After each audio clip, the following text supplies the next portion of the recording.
Night fell gently over the American West, the kind of quiet that made cities seem calmer than they truly were. Neon lights flickered in desert towns, casinos hummed behind thick walls, and deals were made far from public view. In this world, power didn't always wear flashy suits or speak loudly. Sometimes the most influential man in the room barely spoke at all.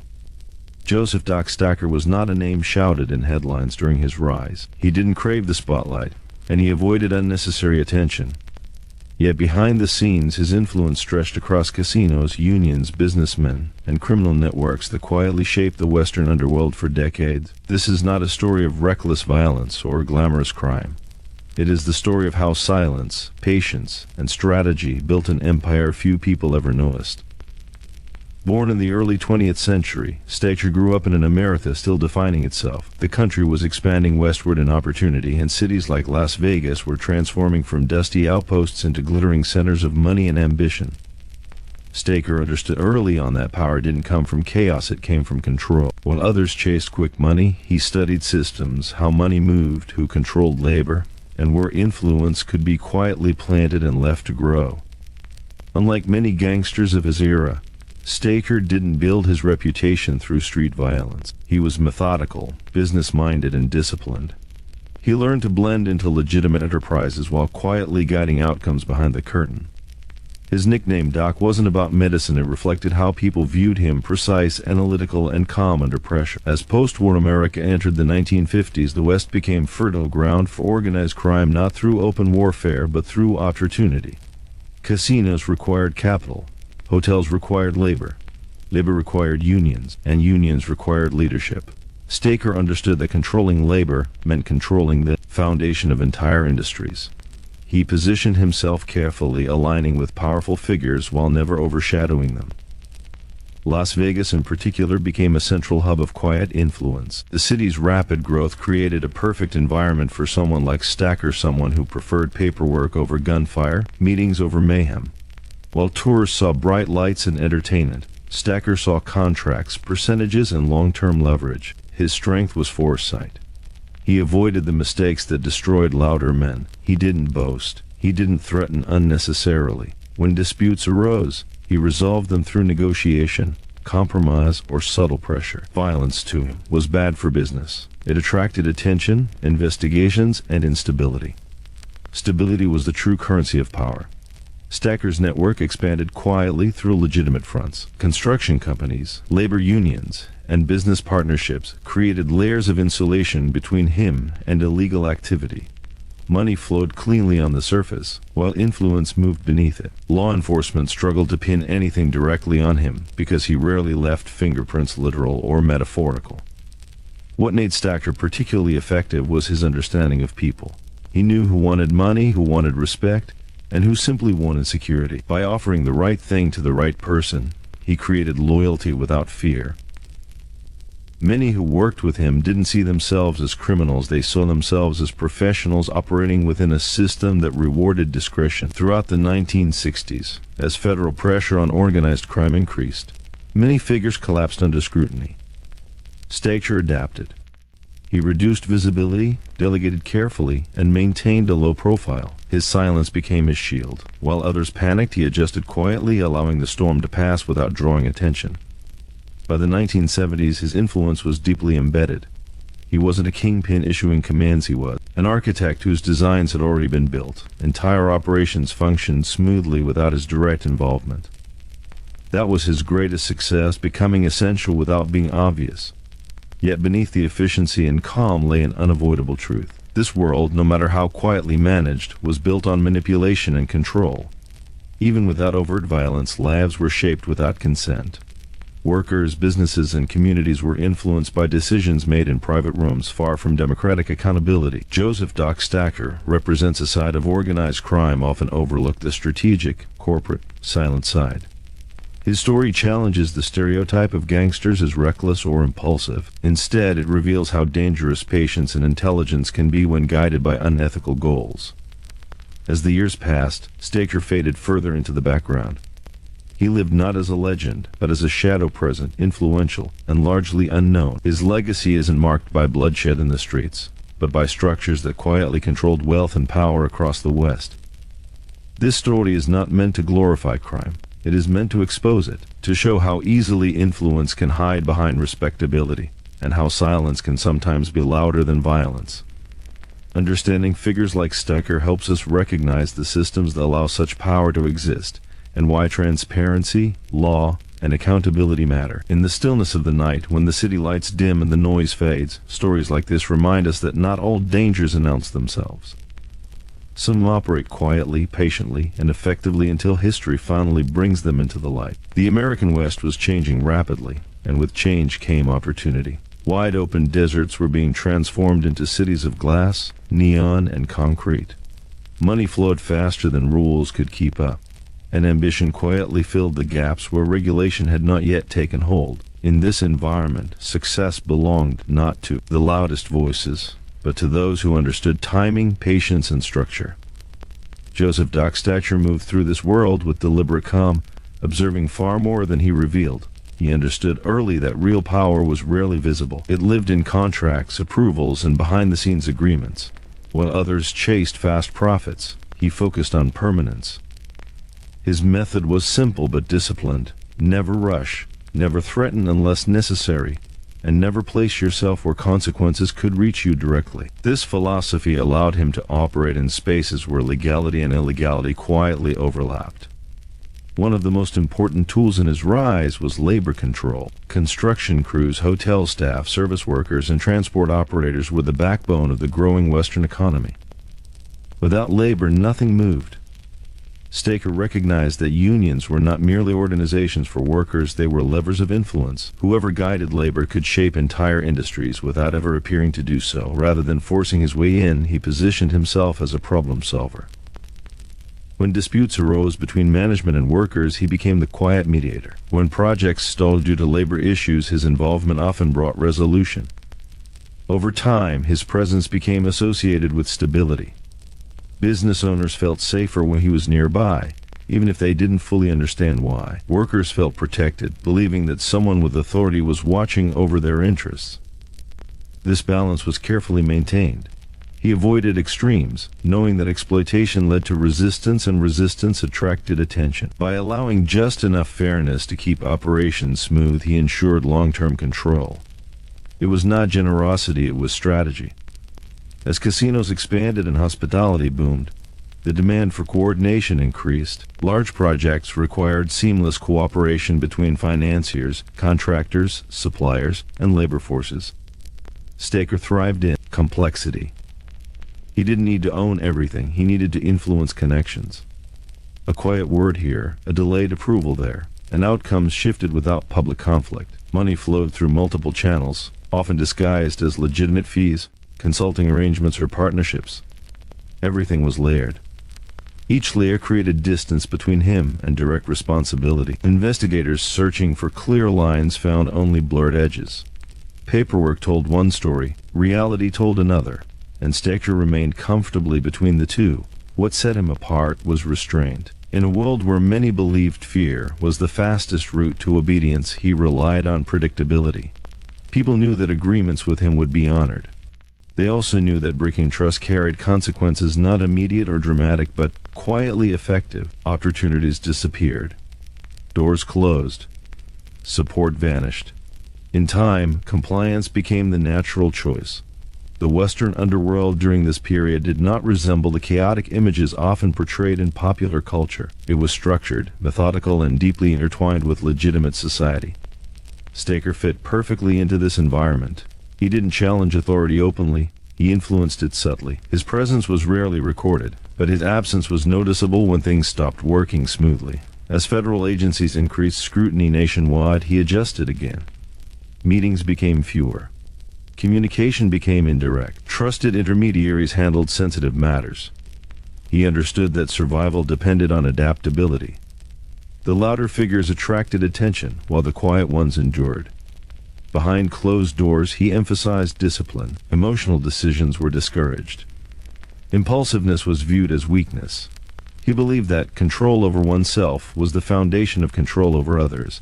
This mindset filtered through the networks he influenced, creating a culture that valued calm efficiency over aggression. Yet this carefully managed world carried hidden costs. Communities developed under invisible pressures. Small businesses found themselves dependent on systems they did not fully control. Workers benefited from stability but remained trapped within structures designed to serve interests beyond their own. While violence was minimized, freedom was subtly constrained. Stacher did not see himself as a villain. In his mind, he brought order where chaos could have reigned. He believed systems functioned better under firm guidance. This self-justification is common among those who operate in moral gray zones. The danger lies not in how they see themselves, but in how much power they accumulate without accountability. As years passed, his influence matured. He no longer needed to be present for decisions to follow his preferred path. Systems he helped shape continued operating on their own.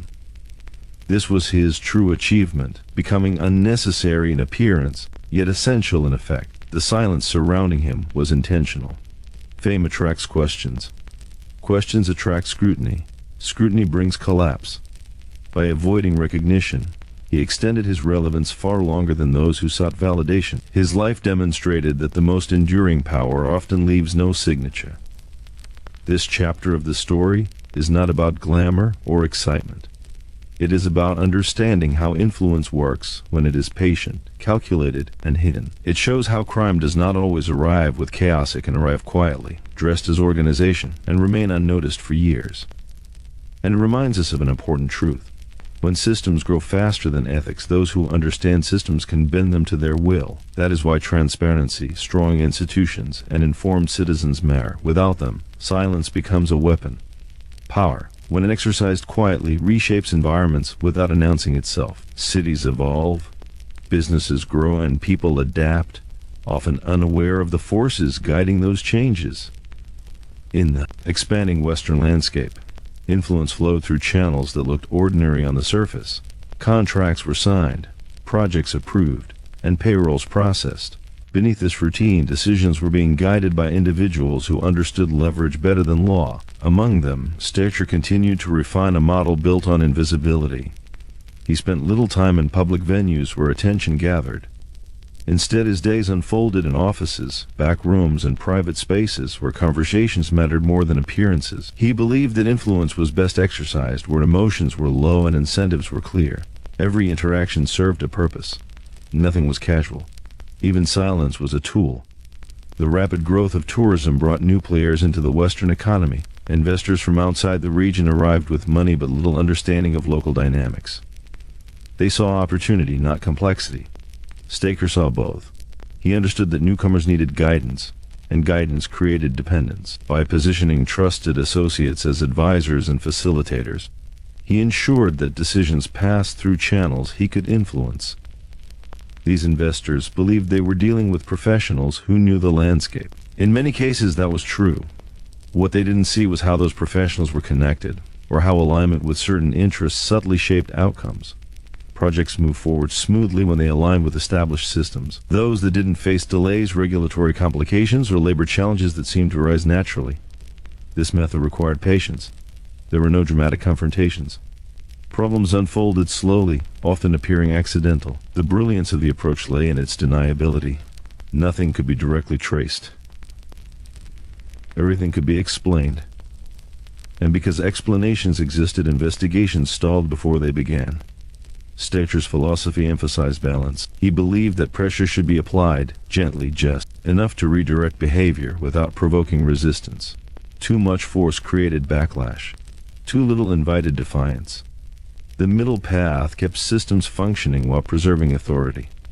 It was a delicate equilibrium that required constant observation and adjustment. Trust played a critical role. He chose associates carefully, favoring reliability over ambition.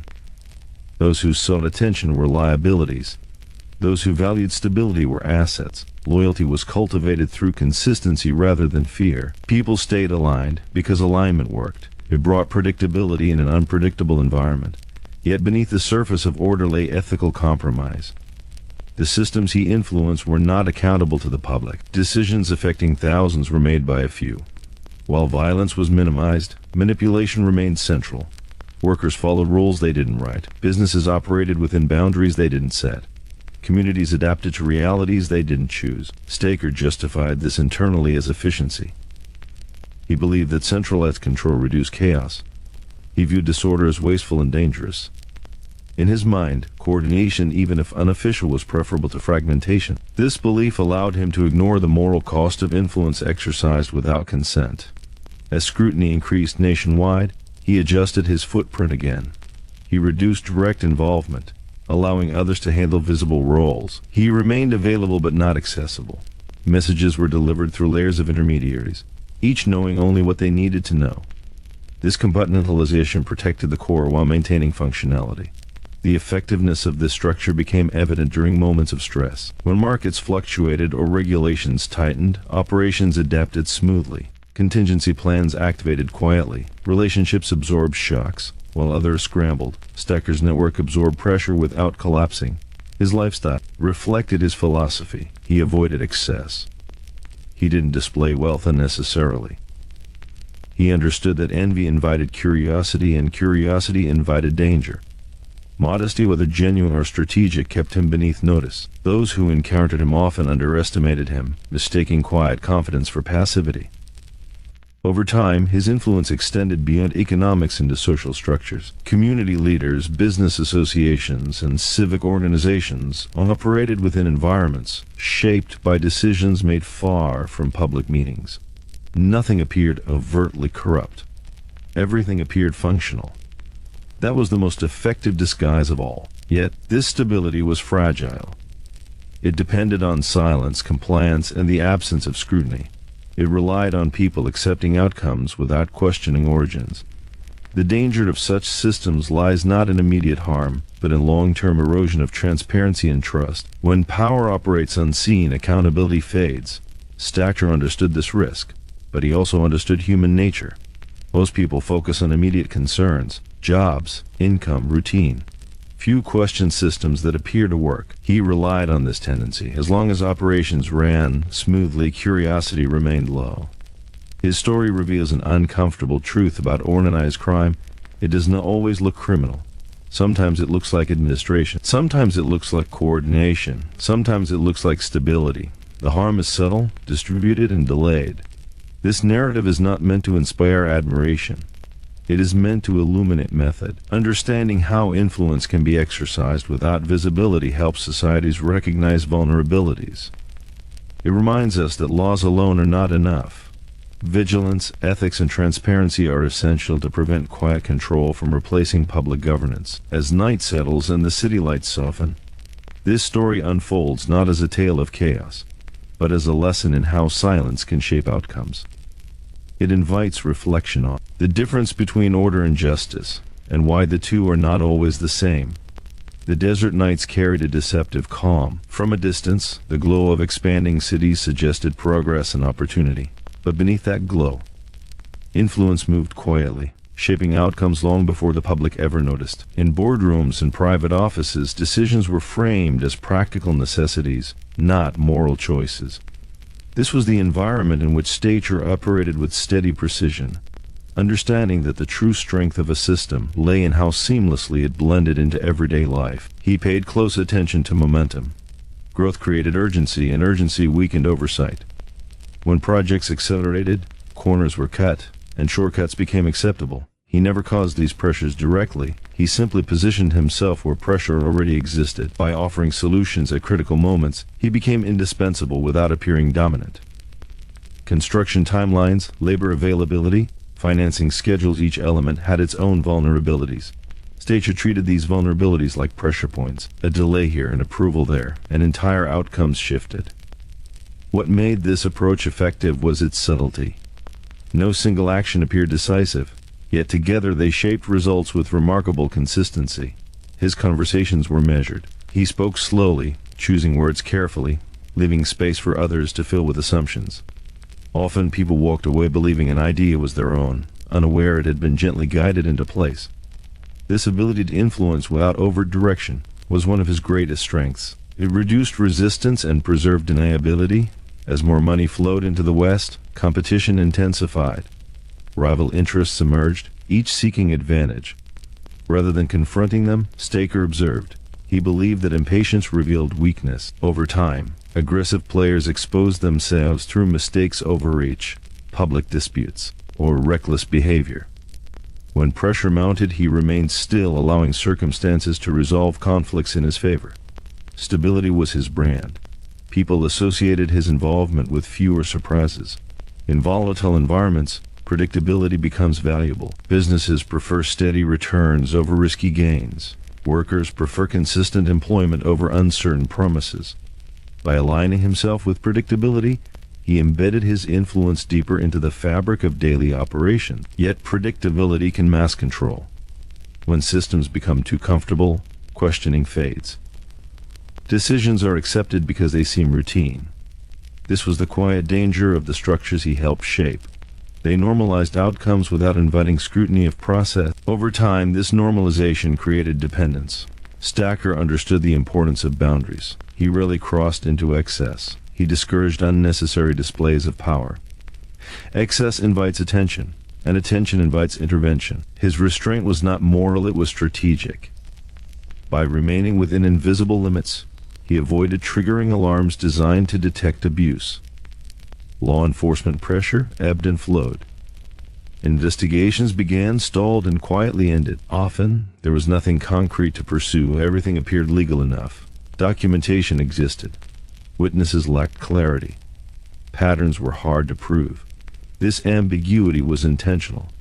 He designed operations to withstand examination without revealing intent. Despite his careful approach, the human cost of such influence persisted. Decisions made for efficiency displaced voices that deserved representation. Workers followed systems that limited choice.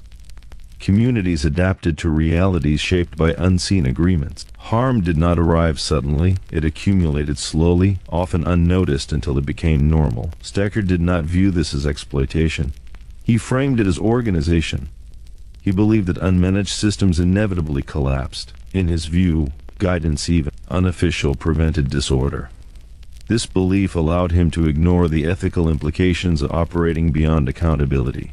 As years passed, his role became increasingly abstract. He no longer needed to manage details. The systems he influenced operated independently, guided by incentives he had helped establish. This abstraction further insulated him from consequence. When outcomes occurred, responsibility diffused across layers of administration. His personal discipline remained unchanged. He avoided unnecessary conversation. He maintained routines that emphasized control and awareness. He understood that complacency was the enemy of longevity. Many before him had fallen not because of external pressure, but because they believed themselves untouchable. The Western underworld during this era was not defined by constant violence, but by quiet alignment of interests. Stacher thrived in this environment because he respected its rules. He did not disrupt, he directed. He did not dominate, he coordinated. His influence was architectural, not theatrical. Yet architecture shapes lives. Buildings determine movement. Systems determine opportunity. When design serves private interest over public good, inequality deepens. This is the lesson embedded in his story. The absence of chaos does not guarantee justice. As the decades progressed, change loomed. Regulations evolved. Public awareness increased. The tolerance for hidden influence began to shrink. Stacher sensed the shift early. He adjusted once more, reducing exposure, delegating authority, and preparing for eventual withdrawal from active involvement. He understood that no system lasts forever. Longevity depends not on permanence, but on exit strategy. Knowing when to step back is as important as knowing when to act. Many failed to grasp this. He did. This chapter of the story invites reflection rather than excitement. It reveals how power can operate quietly, shaping realities without spectacle. It challenges the assumption that harm requires noise. Sometimes the most profound influence is exercised in silence. As night deepens and the city settles into routine, this story continues as a reminder: systems deserve scrutiny, even when they appear efficient. Stability without accountability is fragile. And silence, while calming, can conceal truths that only awareness can reveal. As the Western cities matured, the nature of influence evolved with them. Early growth had been fueled by urgency and improvisation, but maturity demanded refinement. Systems that once tolerated ambiguity began to demand polish. This transition favored those who understood structure over spectacle. Stacher adapted smoothly. recognizing that longevity depended on blending even more convincingly into legitimate frameworks. He became increasingly selective about where his influence flowed. Rather than spreading control thinly across many ventures, he focused on points of convergence, places where multiple interests intersected. When labor met capital, when regulation met development, when ambition met opportunity, those intersections became leverage. Control at these junctions multiplied influence without expanding visibility. Meetings became quieter, shorter, and more intentional. He listened more than he spoke. When he did speak, it was often to ask questions rather than issue instructions. Questions guide thinking without revealing intent. They invite others to solve problems in ways that align with unspoken expectations. This technique allowed him to shape outcomes while appearing detached. His understanding of risk deepened over time. It was not merely about exposure, it was about pattern. Repetition created trails. Trails invited analysis. He avoided predictable routines and discouraged others from relying too heavily on familiar methods. Variation was protection. Adaptability was survival. As institutions strengthened, oversight increased. Compliance became a language of its own, and Stacher learned to speak it fluently. He surrounded operations with layers of legality, contracts reviewed, policies documented, procedures followed.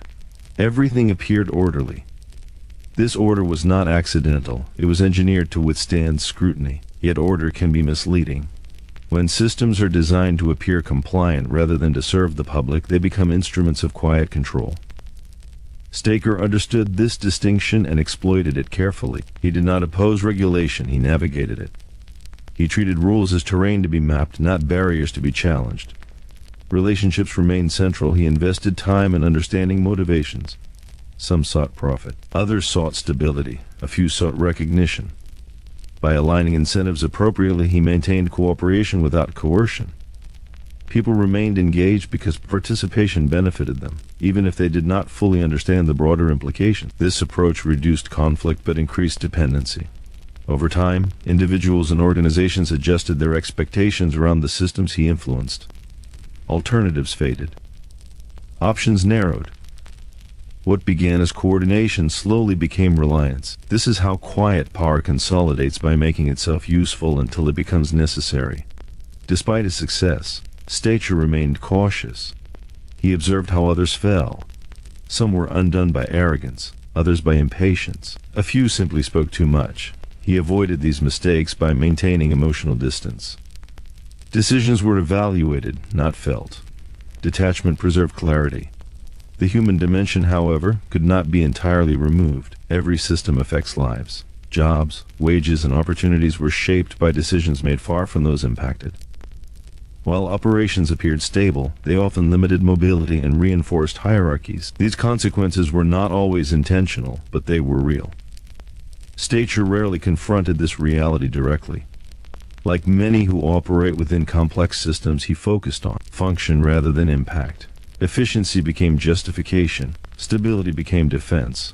Over time, this mindset insulated him from moral reckoning. As cultural attitudes shifted, public tolerance for hidden influence began to wane. Transparency became a value rather than a nuisance. Media scrutiny increased.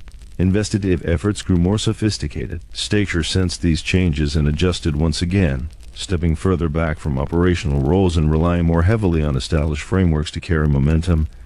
He understood that influence does not require presence. Once systems are aligned, they continue functioning independently. His role transitioned from active guidance to quiet observation. He intervened rarely, only when necessary to correct drift. This restraint preserved his relevance while minimizing risk. Many underestimated him during this phase, mistaking reduced visibility for diminished influence. In reality, this was the culmination of his strategy: power without exposure. Yet the absence of exposure does not erase responsibility. Systems designed without accountability eventually face correction, whether through reform or collapse. Stacher was aware of this, but he believed he would remain beyond its reach. This belief was not entirely unfounded, but it was incomplete. History often judges not by intent, but by effect. Quiet control leaves fewer records, but its impact lingers. Communities shaped by unseen decisions carry patterns that persist long after the decision-makers fade. This part of the story is not about triumph or failure. It is about understanding how influence matures.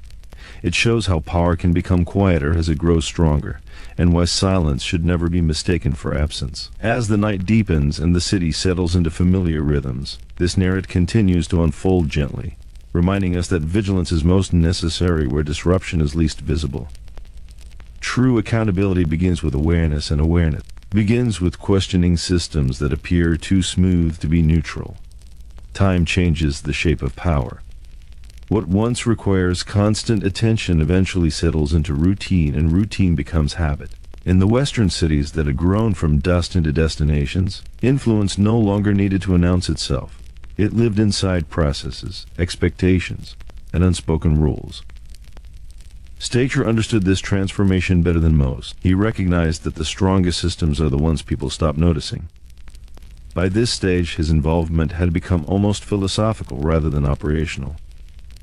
He focused less on directing outcomes and more on preserving balance. Balance between labor and management. Balance between visibility and discretion.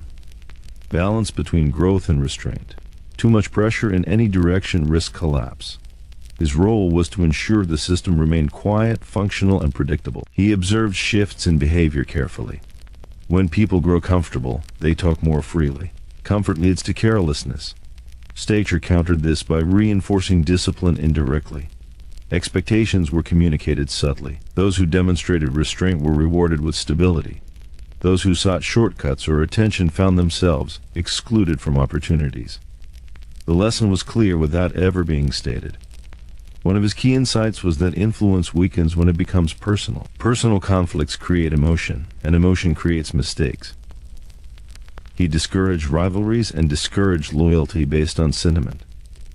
Alignment, not affection, was the foundation of cooperation. This made relationships durable but emotionally distant. As industries matured, bureaucracy expanded, paperwork multiplied, committees formed, oversight increased. Many saw this as an obstacle. Stacher saw it as camouflage. Bureaucracy diffuses responsibility. When everyone is partially responsible, no one is fully accountable. By navigating these structures skillfully, influence could hide in plain sight. He encouraged compliance not because he respected authority, but because compliance created cover. When processes were followed, questions were answered before they were asked. This reduced the need for intervention. Systems governed themselves according to frameworks he had helped shape. Despite this efficiency, unease lingered beneath the surface. Some sensed that decisions favored consistency over fairness. Others noticed that opportunities flowed along familiar paths. Yet, because outcomes were rarely dramatic, dissatisfaction remained muted. Quiet systems produce quiet discontent. Stacher believed that most people prefer predictability over idealism. He relied on this preference. Stability kept criticism manageable. Jobs continued. Businesses operated. Life went on. This normalcy became the strongest defense against scrutiny. He remained alert to external shifts. Cultural attitudes evolved. Younger generations questioned authority differently. Transparency gained value. While these changes did not immediately threaten established systems, they signaled future challenges. Stacher responded by reducing exposure even further, ensuring that his name rarely surfaced in discussions of decision-making. He cultivated successors not as leaders, but as stewards. Their role was not to innovate, but to maintain. Innovation attracts attention. Maintenance preserves longevity. This approach ensured continuity without disruption. Yet maintenance can also preserve injustice. Systems designed for efficiency often resist change, even when change is necessary. This resistance can deepen inequality and suppress reform. Stacher was aware of this tension but prioritized control over evolution. As the years progressed, he spent more time observing than acting. Observation sharpened his understanding of cause and effect. Small adjustments produced large outcomes. Silence amplified influence. Absence became a form of presence. His personal life remained understated. He avoided habits that created vulnerability. Excessive indulgence, public displays, emotional entanglements all were avoided. Control over oneself was, in his view, the ultimate safeguard. Still, no system is immune to time. The world beyond the West continued to change. Legal frameworks tightened. Technology improved investigation. Public patience for hidden power diminished. These forces moved slowly but steadily, like erosion reshaping stone. Stacher prepared by ensuring that systems could function without him entirely. This was not retreat, it was insulation. When influence becomes indistinguishable from routine, it survives beyond the individual who shaped it. This stage of the story reveals a subtle truth. Power does not always seek dominance. Sometimes it seeks invisibility. The quieter it becomes, the harder it is to confront. And the harder it is to confront, the longer it lasts. But invisibility is not innocence. Systems that operate without transparency can drift away from public interest. They prioritize continuity over accountability. This drift may not cause immediate harm, but it weakens trust over time. As the night stretches on and the hum of the city settles into background noise, this narrative invites reflection. It asks not only how power operates, but why silence can be so effective. It reminds us that vigilance must extend beyond moments of crisis into periods of calm. Because it is in calm that systems solidify, habits form, and influence becomes permanent. Silence has weight when it is sustained long enough. In the Western cities shaped by steady expansion, that weight settled into everyday routines. Offices opened on time, projects progressed according to plan, and disputes resolved themselves with surprising smoothness. To the casual observer, everything appeared orderly.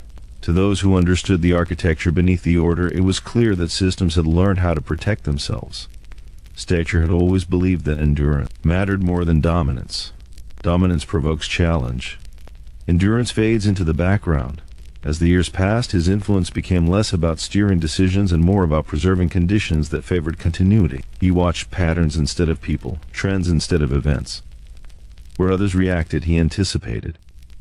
One of his quiet strengths was patience with delay. He understood that not every outcome needed to be immediate. Delayed results often appeared natural, unforced, and therefore unquestioned. When a decision took longer than expected, it was attributed to process rather than pressure.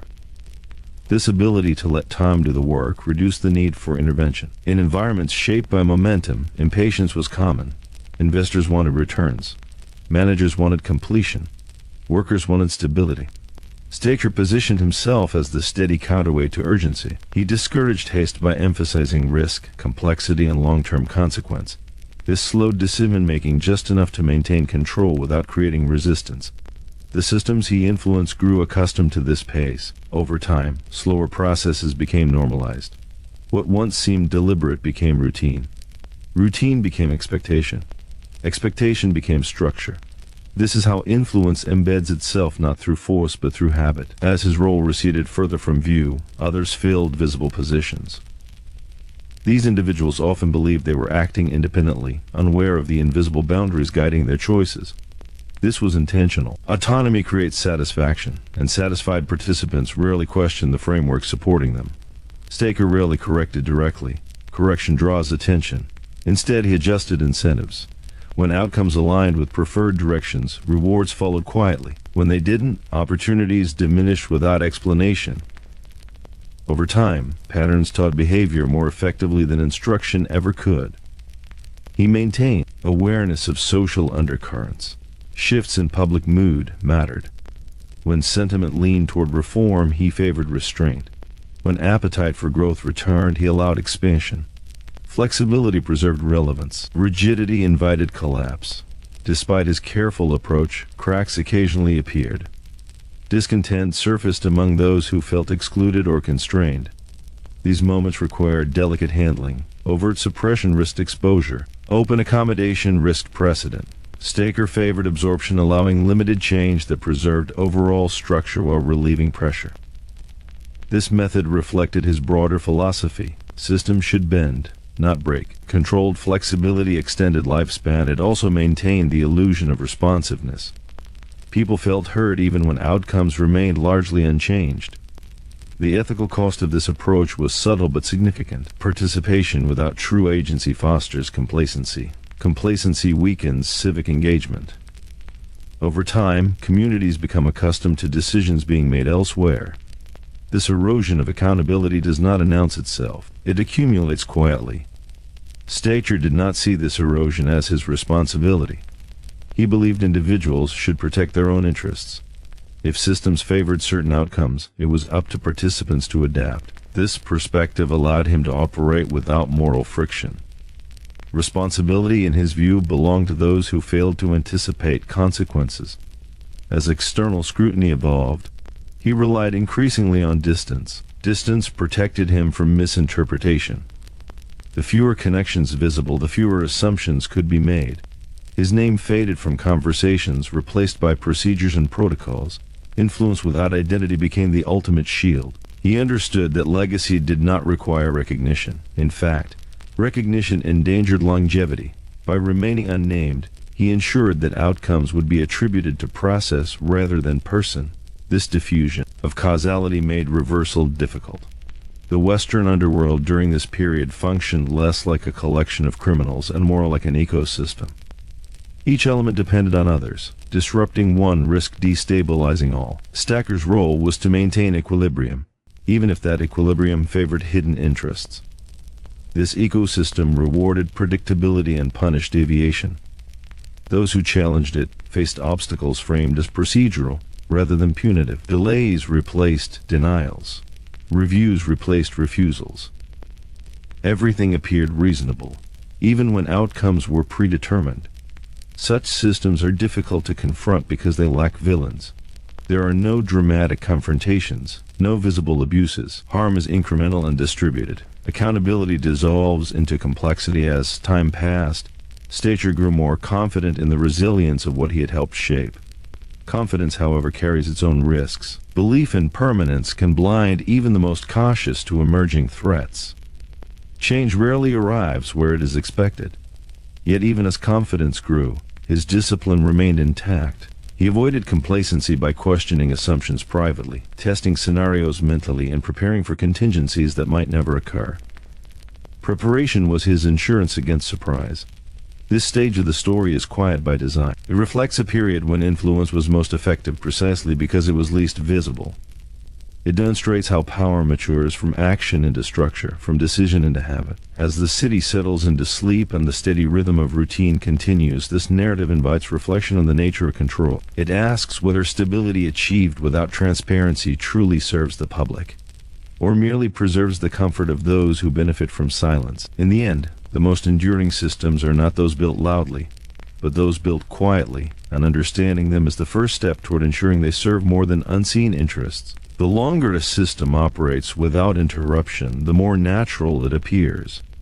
What once required careful guidance begins to feel automatic, as if it had always existed in that form. In the Western landscape shaped by steady expansion and managed calm, influence had settled into the background like an unspoken rule. People followed paths laid out long before them, rarely questioning who had drawn the map. Stacher understood this phase well. He recognized that when systems reach maturity, the greatest threat is not opposition but exposure. Exposure does not always come from investigation. It often comes from curiosity. Questions, once asked widely enough, weaken the power of silence.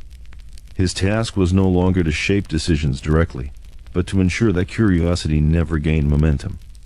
One way he achieved this was by encouraging complexity. Simple systems invite understanding.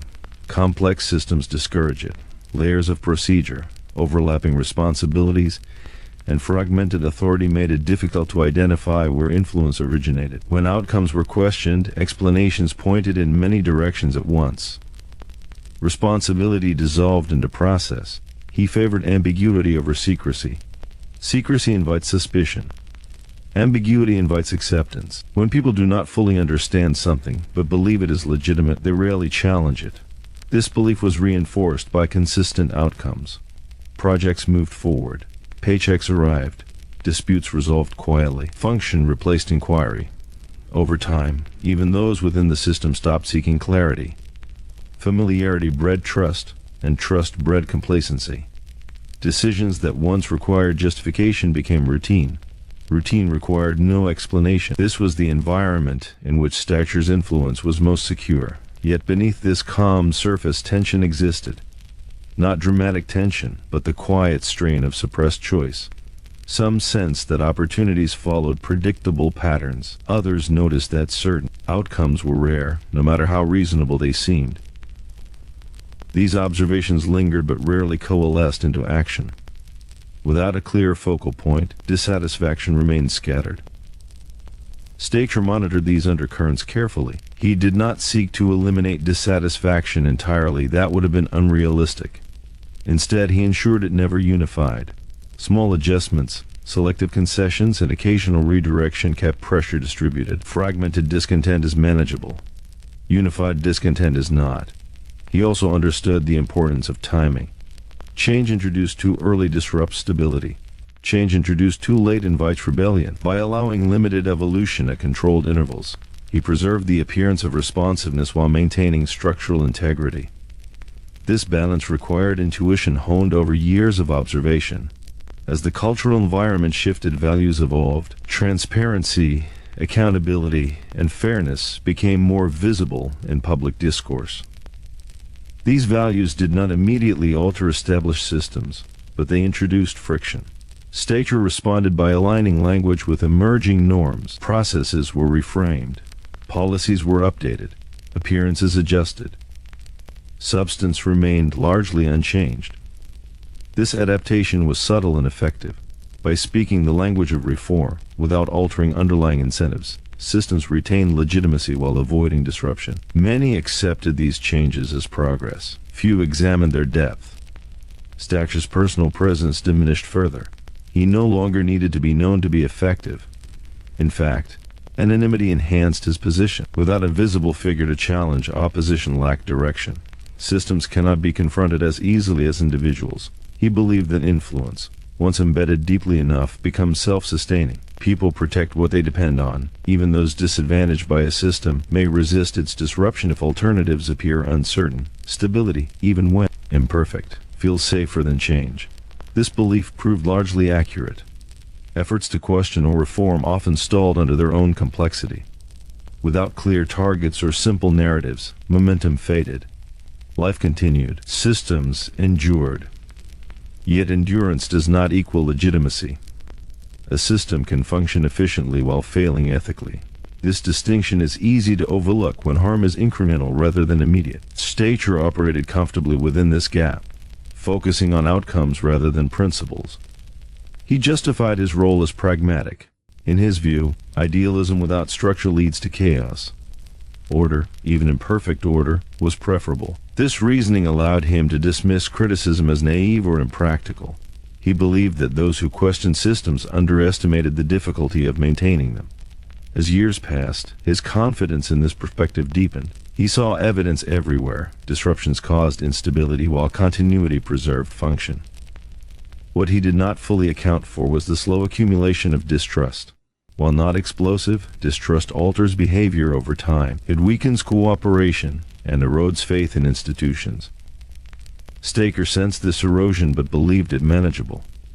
He assumed that systems could absorb discontent indefinitely as long as surface stability remained. This assumption, while effective for many years, carried inherent risk. The story at this point is not dramatic. It is quiet, almost mundane. That is precisely what makes it instructive. Power rarely announces itself at its peak. It whispers, blends, and settles into habit. By the time it is noticed, it often feels immovable. As night settles and the steady hum of the city continues, this narrative invites calm reflection. It asks listeners to consider how many systems in their own lives operate beyond scrutiny simply because they work. It reminds us that effectiveness is not the same as fairness, and that silence, while soothing, can conceal imbalance.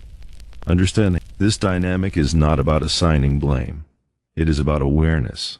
Awareness is the first step toward accountability, and accountability is the foundation of systems that serve not just stability but justice as well. As the decades moved forward, the landscape of power continued to evolve in subtle ways. What had once been shaped through careful positioning now relied on momentum. Systems, once guided deliberately, began to operate almost instinctively, responding to pressures with predictable efficiency. This was the stage where influence no longer needed to be exercised actively. It simply existed, woven into the rhythm of everyday decisions. Stacher observed this transformation with quiet satisfaction. He had always believed that the highest form of control was not command, but expectation. When people anticipate outcomes before they are stated, guidance becomes unnecessary. Behavior aligns itself automatically. This alignment was not accidental, it was the result of years spent shaping incentives, habits, and assumptions. He understood that people rarely challenge systems that reward them consistently. Even modest rewards, delivered reliably, create loyalty. Over time, loyalty turns into dependence, and dependence becomes defense. People begin to protect the very structures that limit them, because those structures provide familiarity and security. In professional environments, predictability is often valued above fairness. Uncertainty disrupts planning, and planning underpins progress. Stacher leveraged this preference skillfully. By ensuring that systems delivered consistent results, he reduced appetite for change. Stability became its own justification, yet consistency has a hidden cost. When outcomes repeat too reliably, innovation stalls. Creativity diminishes. New voices struggle to enter established channels. Over time, stagnation sets in, masked by routine. This stagnation was not immediately visible, but its effects accumulated quietly. Stacher noticed these effects but did not view them as problems. From his perspective, stagnation reduced volatility. Reduced volatility reduced risk. Risk was the enemy of longevity. He preferred controlled environments where surprises were rare and manageable. As external forces continued to shift, pressure mounted gradually. Regulatory frameworks tightened. Oversight mechanisms improved. Public discourse became more critical of unseen influence. These developments did not dismantle existing systems, but they introduced friction. Processes slowed. Scrutiny increased. Questions surfaced more frequently. Stacher responded by further diffusing responsibility. Decision-making became increasingly distributed. Committees replaced individuals. Procedures replaced discretion. This diffusion made it difficult to assign, blame, or trace influence. When everyone contributes, no one controls, at least not visibly. This approach worked well for a time. Systems adapted without collapsing. Criticism lost focus. Momentum carried operations forward. Yet diffusion also weakened accountability. When responsibility is shared broadly, corrective action becomes harder to implement. Problems linger unresolved, absorbed into routine. He accepted this trade-off willingly. Accountability, in his view, was less important than continuity. As long as systems functioned, imperfections were tolerable. He believed that attempts to perfect systems often destroyed them. Despite his confidence, subtle changes in behavior signaled deeper shifts. People began to question outcomes more openly. Trust, once assumed, required reinforcement. Reassurance became necessary where silence once sufficed. These changes did not threaten immediate collapse, but they hinted at future instability. Stacher adjusted messaging carefully. Transparency was acknowledged rhetorically. Reform was discussed selectively. Language evolved to match the times. This adaptation maintained relevance without altering foundational structures. Many accepted these signals as progress. His personal involvement remained minimal. He preferred distance, believing that proximity increased vulnerability. Distance allowed observation without implication. He watched patterns unfold, intervening only when necessary to correct course. One of his enduring beliefs was that most systems fail not because of opposition but because of internal decay. Complacency erodes discipline. Familiarity dulls vigilance. To counter this, he encouraged periodic reassessment within trusted circles, not to invite change, but to reinforce alignment. These reassessments were quiet, technical, and focused on process rather than principle. Efficiency was measured, risk evaluated, adjustments made. The goal was preservation, not improvement. This focus on preservation shaped outcomes across industries and communities. While surface stability remained, underlying dissatisfaction grew slowly. People adapted, but adaptation is not the same as consent. Over time, adaptation without agency breeds quiet resentment. Stacher sensed this but underestimated its cumulative effect. He believed that as long as systems delivered basic needs, deeper dissatisfaction would remain dormant. History suggests otherwise, but at the time, evidence appeared to support his view.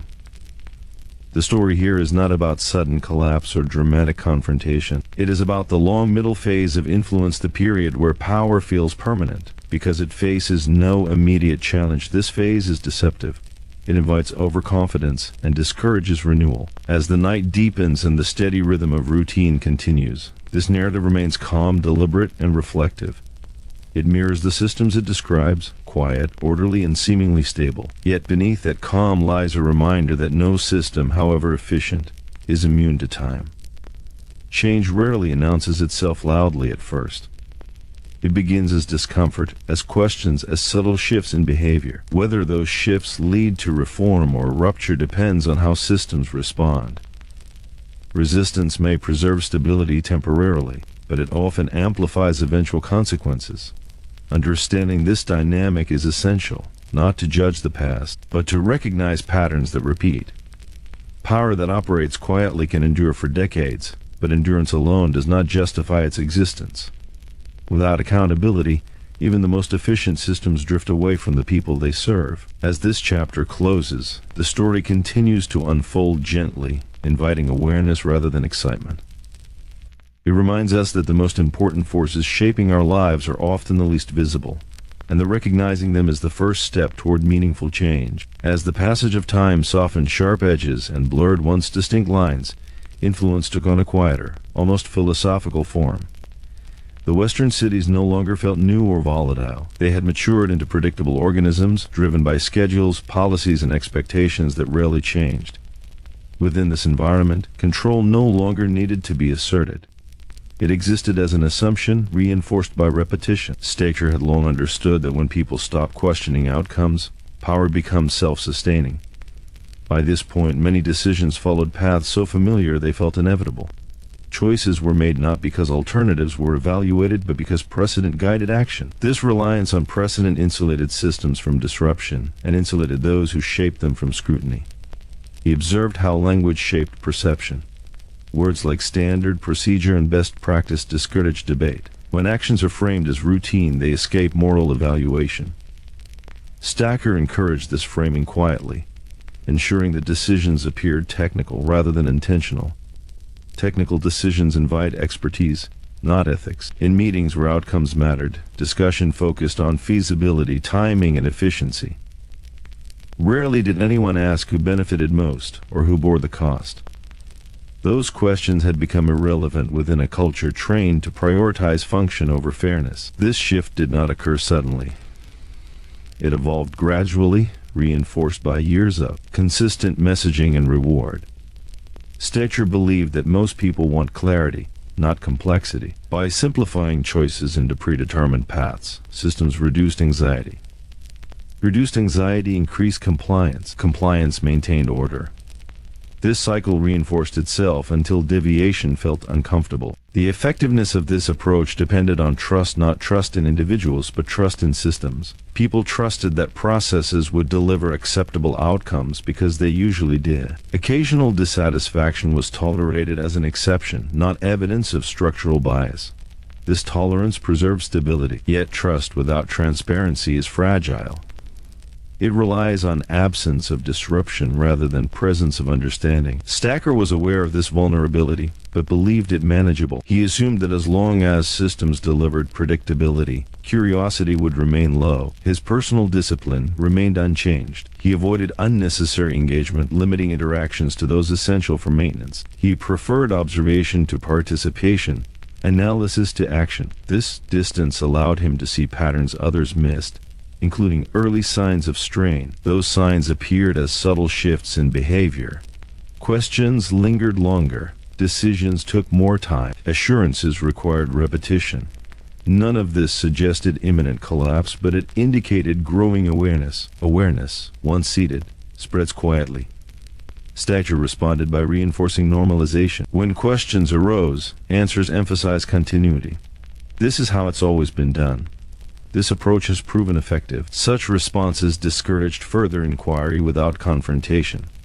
Familiarity served as defense. He also recognized the value of distraction. When attention focused elsewhere on growth, innovation, or external competition, internal structures escaped scrutiny. By encouraging forward-looking narratives, systems avoided retrospective evaluation. Progress, even superficial, diverted attention from foundation.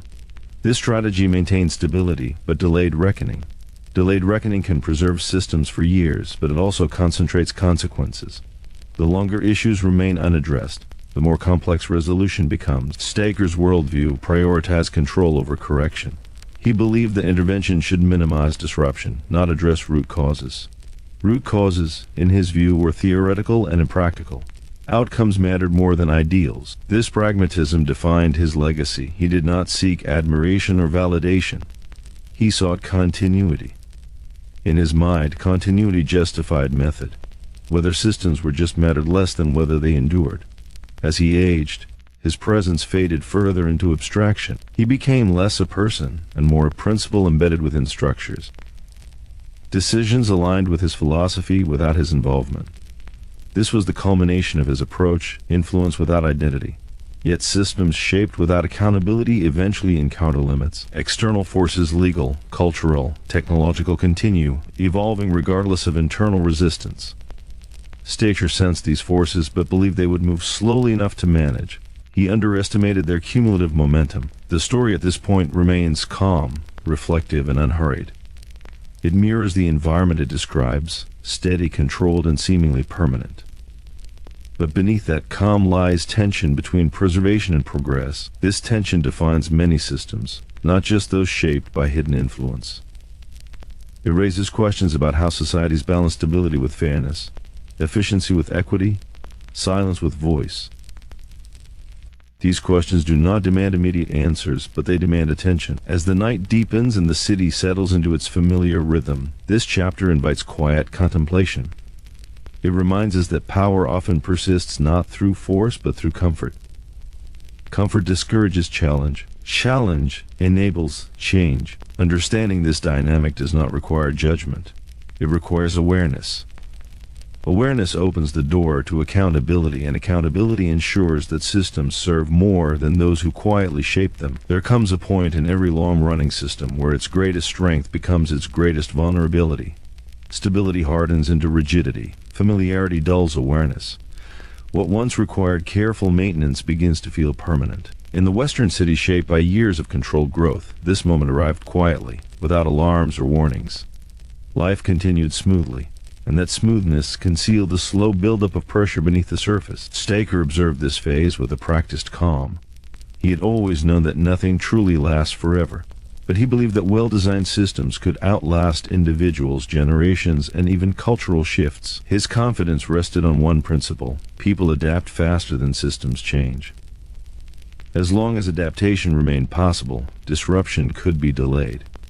He noticed that many who operated within these structures no longer remembered why certain rules existed. Procedures were followed because they were there, not because they made sense. This loss of institutional memory worked in his favor. When origins are forgotten, questioning fades. Systems become self-justifying simply by existing. Language continued to play a central role. Decisions were framed as neutral, necessary, or unavoidable. Neutrality is powerful because it discourages moral evaluation. When outcomes are presented as technical results rather than human choices, responsibility disappears into abstraction. Stacher relied heavily on this abstraction. It allowed influence to persist without confrontation. People argued about details, not direction. Disagreements focused on implementation, not intent. This kept debate contained within safe boundaries. Yet abstraction also created distance. Distance weakened connection between decision and consequence. Those affected by outcomes rarely saw the chain of influence behind them. This separation made dissatisfaction harder to articulate and easier to dismiss. As oversight mechanisms improved, scrutiny became more procedural than investigative. Checklists replaced curiosity. Compliance replaced understanding. Stacher welcomed this shift. Procedural oversight can be satisfied without revealing substance. It asked whether rules were followed, not whether rules were fair. He ensured that systems were excellent at passing audits while remaining resistant to meaningful evaluation. This distinction mattered. Passing an audit created legitimacy. Legitimacy reduced pressure. Reduced pressure preserved autonomy. His approach required constant calibration. Too much rigidity invited frustration. Too much flexibility invited unpredictability.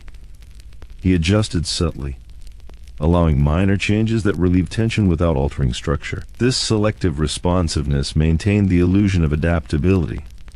As new generations entered the workforce, expectations shifted. Younger participants were more questioning, less deferential. They valued transparency and voice. Stacher recognized this as a potential challenge rather than resisting openly. Systems absorbed this energy through controlled channels. Feedback mechanisms were introduced. Listening sessions held. Participation was encouraged, but influence remained limited. This strategy satisfied the need to be heard without surrendering control. People felt involved even when outcomes remained unchanged. Participation replaced agency, and participation proved sufficient for many. Despite these measures, unease persisted. It did not erupt, but it lingered. Unease changes behavior subtly. It slows commitment. It increases skepticism. It weakens loyalty. Stacher noticed these shifts but believed they could be managed indefinitely. He underestimated the cumulative effect of small doubts. Doubt spreads quietly, much like influence once did. It does not require leadership or coordination. It requires only experience repeated often enough to contradict expectation. As patterns diverged from promises, trust eroded incrementally. Systems continued to function, but enthusiasm diminished. Compliance remained, but belief faded. This distinction mattered more than Stacher initially realized. Belief sustains systems beyond enforcement. When belief weakens, systems rely increasingly on inertia. Inertia can maintain structure for a long time, but it lacks resilience. When challenged, inertia collapses quickly. Stacher's philosophy had always favored inertia. He believed that most people prefer familiar imperfections over uncertain reform. This belief had served him well, but it carried risk. Familiarity loses its comfort when outcomes no longer align with expectation. As cultural narratives evolved, stories about fairness, access, and accountability gained traction. These narratives did not immediately dismantle existing systems, but they reframed perception. People began to interpret experiences differently. What once felt normal began to feel restrictive. Stacher responded by emphasizing continuity once again. He believed that change fatigue would set in, that enthusiasm for reform would wane. Historically, he had often been right. Movements lose momentum. Attention shifts. Life resumes. But this time the environment was different. Information traveled faster. Awareness spread wider. Comparisons became easier. People could see alternatives more clearly. This visibility challenged the assumption that existing systems were the only viable option. Stacher sensed this shift late. His distance, once a strength, limited his exposure to emerging sentiment. Reports summarized data but filtered emotion. Patterns were visible, but urgency was muted. This delay mattered. The story here is not one of collapse, but of transition. It marks the beginning of a slow divergence between system and society. Systems continue to operate as designed, but society's tolerance for hidden influence diminished. This divergence did not announce itself dramatically. It appeared as hesitation, as skepticism, as disengagement. These are quiet forces, but they reshape environments over time. As night settles and routines continue, this chapter invites reflection on the limits of silent control. It shows how power that relies on habit and comfort must eventually confront awareness. Awareness does not destroy systems immediately, but it changes how people relate to them. The lesson here is subtle and important. Endurance depends not only on structure, but on legitimacy. Systems that forget this may function for years, even decades, but they do so on borrowed time. Every long-standing system eventually encounters a moment when it must either evolve quietly or resist change entirely. Resistance can preserve control for a time, but it also sharpens contrast between authority and experience. In the Western environment shaped by decades of careful management, this tension surfaced not through confrontation, but through fatigue. People grew tired of outcomes that felt predetermined, even if those outcomes remained stable. Stacher sensed this fatigue not through direct complaints, but through subtle signals. Participation became minimal, initiative slowed, enthusiasm thinned. These changes were not dramatic enough to demand immediate response, yet they altered the atmosphere. The system still worked, but it no longer inspired confidence. He had always believed that systems should be judged by function rather than sentiment. If operations continued smoothly, dissatisfaction could be tolerated. Yet sentiment shapes behavior, and behavior shapes sustainability. This realization came gradually, filtered through observation rather than admission. One of the challenges at this stage was fragmentation. Influence that had once flowed through cohesive channels now encountered scattered resistance, not organized opposition, but individual skepticism. People complied, but with less conviction. They followed rules, but questioned them privately. This private questioning mattered more than public protest because it weakened alignment silently. Stacher responded with reinforcement rather than reform. He believed that reaffirming purpose would restore confidence. Messaging emphasized reliability, experience, and proven outcomes. The past was presented as validation. Longevity became evidence of legitimacy. For some, this worked. Familiarity comforted those who valued predictability. For others, it highlighted stagnation. The same messages that reassured some frustrated others. This divergence was difficult to manage because it did not align along clear lines. Dissatisfaction appeared unpredictably, cutting across roles and expectations. He avoided overreaction. Overreaction creates visibility. Instead, he allowed time to absorb tension. Time had always been his ally. Yet time also accumulates change. What once diffused pressure now concentrated it. As oversight mechanisms continued to evolve, the gap between formal compliance and lived experience widened. Systems passed evaluations, but experiences contradicted assurances. This contradiction did not provoke immediate backlash, but it eroded credibility. Stacher had long relied on complexity to obscure causality. At this stage, complexity began to frustrate participants rather than pacify them. When explanations grow too intricate, trust diminishes. People interpret complexity as avoidance rather than necessity. He adjusted by simplifying narratives while preserving structural complexity. Explanations became clear, even if processes did not. This eased frustration temporarily, but it did not resolve underlying issues. Another factor emerged quietly: comparison. As external examples became more visible, alternatives felt more attainable. People no longer accepted limitations as inevitable. They compared outcomes, opportunities, and processes. Comparison destabilizes assumptions. It reframes dissatisfaction as possibility. Stacher recognized this threat. Comparison undermines the idea that existing systems are the only workable option. To counter it, emphasis shifted toward uniqueness. The environment was described as distinct, specialized, and therefore not comparable. This argument preserved justification for difference, but it weakened over time. Uniqueness can excuse inefficiency only temporarily. Eventually it invites scrutiny. Why must this system be different? Why must outcomes vary? These questions lingered without answers that satisfied. Despite these pressures, Stacher maintained composure. He had seen challenges before and believed this phase would pass. He trusted inertia and habit to carry systems forward. Habit is powerful, but it depends on acceptance. When acceptance erodes, habit becomes hollow. He remained largely unseen, believing that visible leadership would attract unwanted focus. Distance still offered protection, but it also reduced sensitivity to nuance. Reports summarized data, but they did not convey mood. Numbers did not capture sentiment. This disconnect limited responsiveness. As years progressed, the environment became more introspective. People reflected more on structure and outcome. Reflection slowed momentum. Momentum had once masked imbalance. Without it, imbalance became noticeable. Stacher's approach remained consistent: protect stability, minimize disruption, preserve control.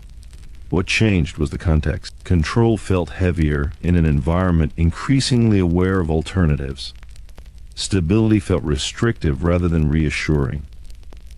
This stage of the story illustrates a critical moment in any long-running system. It is the moment when silence no longer guarantees comfort. When quiet control, once effective, begins to feel oppressive simply because it resists explanation. The absence of overt conflict makes this phase difficult to recognize. Nothing breaks, nothing collapses, yet something shifts. Alignment weakens. Loyalty fades. Compliance persists, but belief does not. Stacher interpreted this as a temporary fluctuation. He believed that cycles of doubt were natural and self-correcting. In many cases, they are, but cycles also evolve. When doubt is reinforced by experience, it deepens. As night settles and the rhythm of routine continues, this chapter invites thoughtful calm. It shows how systems can function while losing legitimacy, and how influence can persist even as acceptance erodes. The lesson here is not dramatic, but profound. Control sustained without trust becomes fragile, even if it appears strong. Systems must adapt not only structurally but ethically if they wish to endure. Power does not always announce itself. Sometimes it settles into a room like stale smoke, unseen yet impossible to ignore. In this phase of Stacher's life, power had become less about action and more about presence. It existed in expectation, in hesitation, in the way conversations changed tone when certain topics surfaced. He no longer needed to speak often. His silence carried meaning. The environment around him had matured into something rigid. Structures once designed for flexibility now resisted change. Processes that once adapted instinctively now required justification to move at all. This rigidity did not arrive suddenly. It formed gradually, layer by layer, as caution replaced initiative and predictability replaced creativity. Stacher had cultivated this outcome deliberately. Predictability reduces risk. When outcomes can be anticipated, they can be controlled. Yet predictability also dulls engagement. People become passive participants rather than active contributors. They stop asking what could be done better and focus instead on what must not be disrupted. This shift altered relationships. Loyalty remained, but it transformed. It became conditional, transactional. Respect was still shown, but admiration thinned. The distinction mattered. Admiration motivates effort. Respect alone sustains distance. He noticed changes in body language more than words. Meetings ended faster. Suggestions became safer. Conversations stayed within narrow boundaries. No one challenged assumptions directly. That absence of challenge once felt reassuring. Now it felt isolating. Stacher understood isolation. He had chosen it long ago as a form of protection. Distance prevented entanglement. It reduced vulnerability, but isolation also limits feedback. Without feedback, perception narrows. Leaders begin to mistake silence for agreement.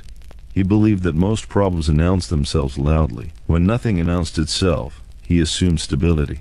Yet stability without engagement is fragile. It depends entirely on habit. And habit erodes when circumstances shift. External pressures increased quietly. Not through confrontation, but through complexity. New variables entered the environment: regulatory attention, economic uncertainty, cultural shifts. None of these threatened immediate collapse. Together, they created friction. Friction slows systems even when they remain intact. Stacher responded by tightening oversight. Oversight reassures leadership, but it signals distrust to participants. This subtle signal changed behavior. People became more careful, less expressive. They focused on avoiding error rather than pursuing excellence. The system became defensive. Defensive systems consume energy maintaining themselves rather than producing value. This imbalance was difficult to quantify, but was felt. Productivity remained steady, yet innovation declined. Outcomes met expectations, but no longer exceeded them. At night, when activity slowed, Stacher reflected more often. Reflection had once been strategic. Now it was contemplative. He reviewed decisions not to revise them, but to understand their consequences. Some outcomes pleased him, others unsettled him. He recognized that control had become heavier. What once felt like guidance now felt like constraint. He wondered whether this weight was inherent to authority or specific to his approach. The question lingered without resolution. He had always believed that strength lay in consistency. Changing course felt like admission of error. He did not regret his decisions, but he questioned their timing. Decisions made in one context do not always translate well to another. Those around him sensed this internal tension, even if they could not name it. Leadership uncertainty spreads quietly. It does not create panic. It creates hesitation. People wait longer before acting. They seek confirmation. Momentum slows further. Stacher attempted to restore momentum through reassurance. He emphasized continuity and experience. He reminded others of past successes. This comforted some, but it did not inspire renewal. History validates authority, but it does not generate vision. Vision requires openness. Openness requires vulnerability. Vulnerability had never been part of his operating philosophy. He had survived by minimizing exposure. Now survival demanded adaptation. The paradox was clear. The same strategies that built stability now limited growth. The same distance that protected authority now reduced influence. Recognizing this paradox did not immediately solve it. Change requires more than awareness. It requires willingness. He considered stepping back, allowing others greater autonomy. Yet autonomy introduces unpredictability. Unpredictability reintroduces risk. He had spent decades eliminating risk. Reintroducing it felt counterintuitive. Still, he experimented cautiously. Small decisions were delegated, boundaries loosened slightly. The response was mixed. Some embraced the space. Others hesitated, unsure whether freedom was genuine or temporary. Trust, once eroded, returned slowly. This cautious shift revealed something important. When given space, some individuals demonstrated creativity that had long been dormant. Others revealed dependence on structure. The system had shaped its participants as much as they had sustained it. Stacher observed without comment. Observation had always been his strength. He learned that control had masked both talent and weakness. Without it, differences became visible. Visibility created discomfort, but also clarity. Clarity can be unsettling. It forces decisions. It demands prioritization. Stacher realized that maintaining everything as it was would eventually lead to decline. Yet altering it risked destabilization. Both paths carried cost. In quiet moments, he acknowledged a truth he rarely voiced: power is temporary, but its consequences are lasting. The systems he shaped would outlive his direct influence. The question was not whether they would endure, but how. This chapter of the story is not about downfall or triumph. It is about weight. The weight of choices accumulated over time. The weight of silence mistaken for harmony. The weight of authority carried alone. As the night deepens, the tone remains calm, reflective. There is no urgency here, only awareness. Awareness that even the most carefully controlled environments must evolve or harden into irrelevance. Stacher stood at that threshold not of collapse, but of decision. Whether he would cross it remained uncertain. What mattered was that the threshold now existed, and in that quiet recognition, the story breathes, unhurried, inviting rest rather than resolution. Distance can feel like safety. It creates the impression of control, the comfort of observation without involvement. In this stage of the story, distance had become a defining feature of Stacher's world. He moved through environments where nothing touched him directly, where outcomes arrived filtered through layers of interpretation, softened by intermediaries who managed tone as carefully as content. This distance did not come from fear. It came from design. He had learned long ago that proximity breeds complication. When people feel close, they feel entitled to explanations, to emotion, to reaction. Distance keeps relationships functional. It maintains order. Or so he believed. Yet something subtle began to change. Information arrived polished, not raw. Problems appeared smaller than they truly were. Successes were exaggerated, failures minimized. Everyone involved believed they were being helpful. No one wanted to burden him with uncertainty. The result was an environment shaped by perception rather than reality. Decisions made within such environments are efficient but fragile. They rely on accuracy that cannot be verified because verification itself has been filtered. Stacher sensed this shift intuitively. Intuition always guided him well. He noticed delays between events and awareness. He noticed that consequences reached him only after they already settled. This delay concerned him more than any single issue. He responded by requesting broader summaries, more comprehensive briefings, but summaries compress complexity. They removed nuance. The more information was condensed, the more context was lost. He received more data but understood less. At the same time, expectations around him hardened. People assumed he had answers simply because he had always provided them. Silence was interpreted as strategy. Hesitation was interpreted as calculation. No one considered that he might be uncertain. Uncertainty is uncomfortable for leaders because it threatens the image of certainty others depend on. Stacher understood this dynamic well. He chose not to correct it. Instead, he adapted to it, internalizing doubts rather than expressing them. This internalization created a new kind of pressure. Decisions once made with clarity were now weighed against invisible consequences. Every choice felt heavier, not because the stakes had increased, but because the margin for error felt narrower. He spent more time alone. Not in isolation, but in separation, surrounded by people yet untouched by connection. This separation allowed him to think, but it also allowed thoughts to circle endlessly without interruption. Repetition in thinking can feel productive, but it often leads to reinforcement rather than insight. The same assumptions replayed, the same conclusions reaffirmed. Without challenge, thinking becomes echo. Occasionally, he sought external perspective, though never directly. He observed reactions rather than asking questions. He measured pauses, noted tone shifts, tracked patterns in behavior. These observations offered clues, but not clarity. What he discovered was subtle dissatisfaction, not rebellion, not opposition, just disengagement. People performed their roles competently, but without investment. Effort met requirements, but did not exceed them. Pride was replaced by routine. Routine sustains systems, but does not strengthen them. It maintains function without building resilience. Stacher recognized this vulnerability. Systems without resilience collapse when conditions change. Conditions were changing, slowly but steadily. External influences reshaped expectations. Methods that once worked seamlessly now required adjustment. Flexibility became more valuable than precision. Yet flexibility demands trust. Trust requires transparency. Transparency contradicts distance. Here lay the conflict. Distance had preserved authority, but it now hindered adaptation. To remain effective, he would need to reduce the very distance that defined his leadership. This realization did not produce immediate action. Habit resists change. He tested boundaries cautiously, engaging more directly in limited contexts. The response surprised him. Direct engagement generated energy. Conversations deepened. Insights emerged that had been absent from reports. However, this engagement also revealed discomfort. Some individuals struggled without clear hierarchy. They were accustomed to direction, not dialogue. Distance had conditioned them as much as it had protected him. He realized that leadership shapes culture in unintended ways. Every boundary creates behavior.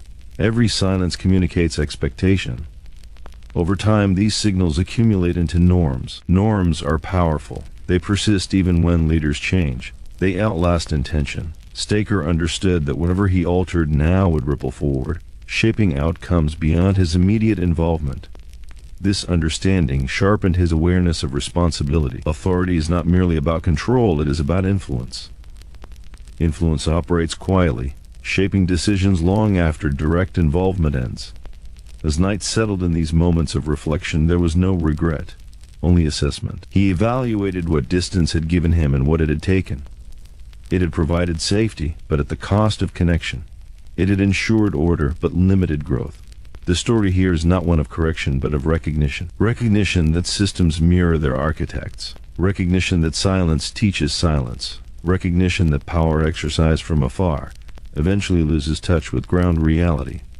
Still, distance was not entirely abandoned. It was adjusted.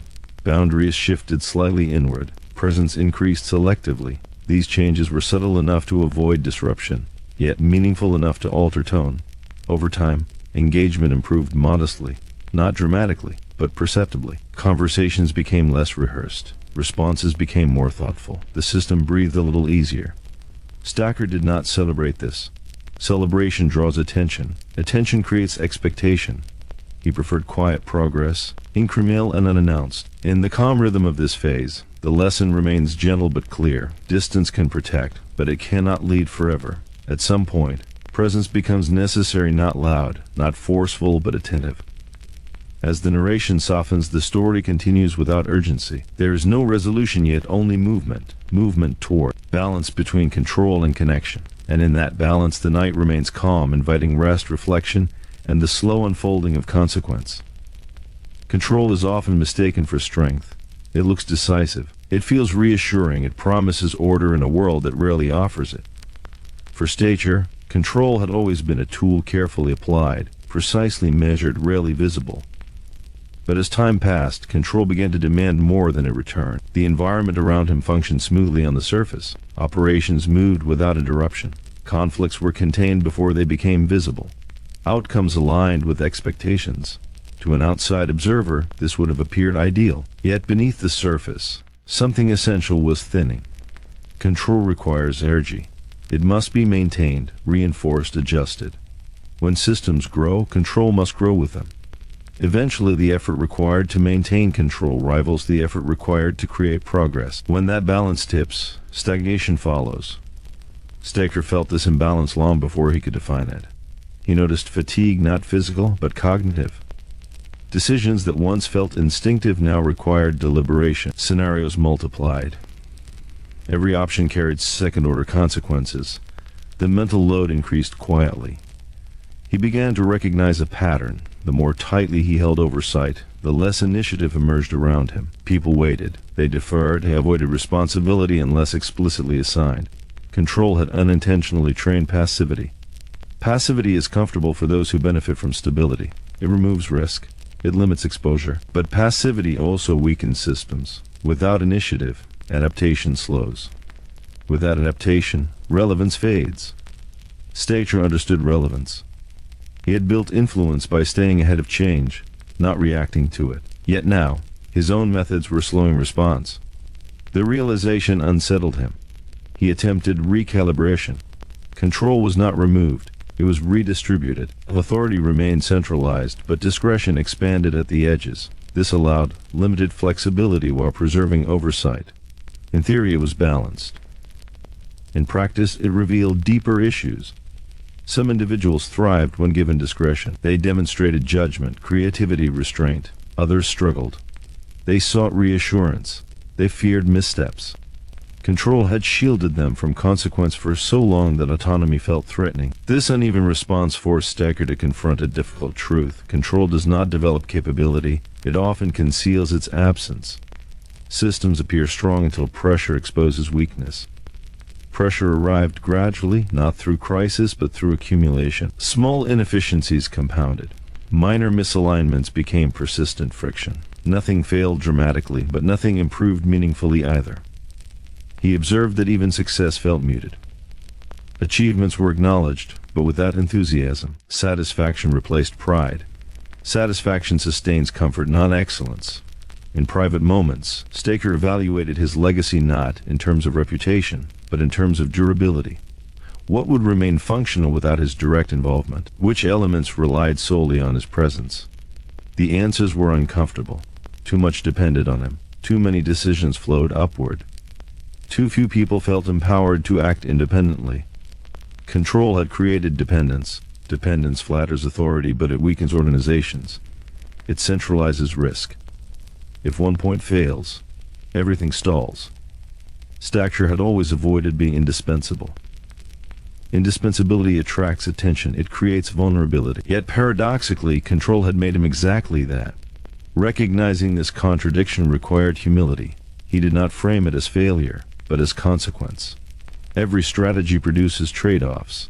Control had delivered stability at the cost of resilience. Resilience requires distributed competence. It requires trust. Trust requires tolerance for imperfection. This tolerance had been missing. Mistakes were discouraged implicitly, even when not punished explicitly.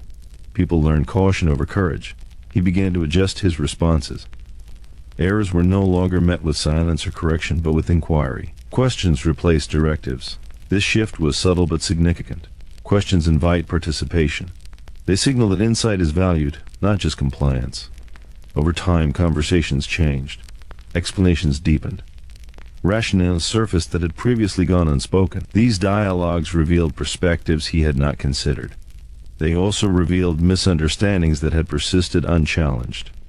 Control had prevented these misunderstandings from surfacing. Autonomy brought them into the open. Exposure creates discomfort, but it also creates opportunity. Addressing misunderstandings strengthened alignment. Alignment reduced the need for oversight. Slowly, control loosened without chaos. Stacher monitored this process carefully. He did not relinquish authority, he refined it. Control shifted from managing outcomes to shaping principles. Principles guide decisions even in the absence of direct supervision. This transition required patience. Results were not immediate. There were missteps. Some decisions missed their mark, but recovery followed. Recovery demonstrated resilience. He learned that control focused on principles lasts longer than control focused on processes. Processes change. Principles endure. As this understanding settled, the mental weight lightened slightly. Decisions felt less burdensome. Responsibility was shared, not diluted, but distributed. Yet the cost of control was not fully recoverable. Time spent maintaining rigidity could not be reclaimed. Opportunities missed would remain missed. Relationships shaped by distance would not fully transform overnight. Stacher accepted this without regret. Regret serves little purpose. Assessment, however, informs adjustment. The tone of his leadership shifted. It became quieter, not through withdrawal, but through confidence. Confidence does not need enforcement. It invites alignment. People noticed the change even if they could not articulate it. Engagement increased, not dramatically, but steadily. Pride began to reappear, not loud, but genuine. This phase of the story carries no spectacle. There are no confrontations, no turning points marked by dramatic events. Instead, there is refinement of approach, refinement of expectation, refinement of understanding. Control, once a shield, became a tool used sparingly. The cost had been high, but the lesson was valuable. As the night deepens and the narration softens, the message remains calm and instructive. Control can build, but it can also bind. True strength lies not in holding everything tightly, but in knowing what can be released. And in that quiet balance between authority and trust, the story continues steady, reflective, and unhurried, guiding the listener toward rest and insight without force or fear. There comes a moment when noise fades, not because the world grows silent, but because the mind grows selective. In this phase of life, Stacher no longer reacted to every signal.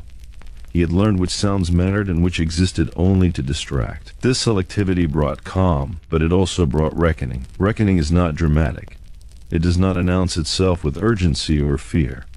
It arrives quietly, in moments of stillness, when activity pauses and reflection fills the space. For Stacher, these moments came late at night, when routines slowed and expectations dissolved. He reviewed his surroundings not with pride or regret, but with clarity.